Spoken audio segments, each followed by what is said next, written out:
So దేశంలో మళ్ళీ ఎన్నికలకు సంబంధించి అంటే జమిలీ ఎన్నికల నిర్వహణకు సంబంధించి ప్రత్యేకంగా కమిటీని కూడా వేయడం అయితే జరిగిందనమాట. సో కేంద్ర మంత్రి కిషన్ రెడ్డి గారు అయితే కీలక ప్రకటన అయితే జారీ చేయడం అయితే జరిగింది.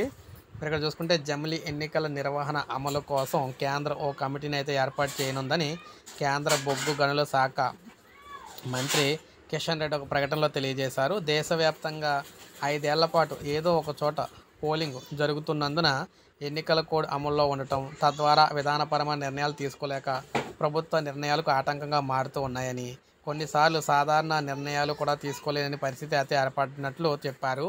1947 నాటికి ఈ దేశాన్ని అభివృద్ధి చెందిన దేశంగా నిలపాలన్న లక్ష్యంతో పనిచేస్తున్న కేంద్ర ప్రభుత్వం అసెంబ్లీలు, పార్లమెంట్లకు జరుగుతున్న ఎన్నికలకు ఫుల్ స్టాప్ పెట్టి జమిలీ ఎన్నికలు జరపాలని నిర్ణయించడం స్వాగతించిన పరిణామన్నారు.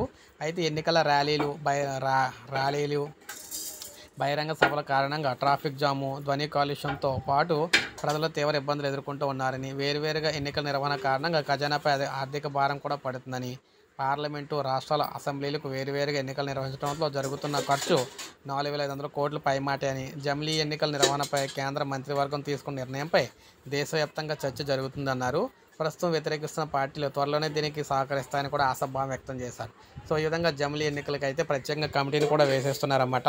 తొందరలోనే మరి ఫిక్స్ అయ్యి ప్రతిపక్షాలతో మాట్లాడి మళ్ళీ ఒకేసారి ఎన్నికలు అయితే పెట్టడం అయితే జరుగుతుంది. సో ఇది మనకు అప్డేట్. ఒక లైక్ చేయండి, సబ్స్క్రైబ్ చేసుకోవద్దు, మన ఛానల్ సబ్స్క్రైబ్ చేసుకోండి.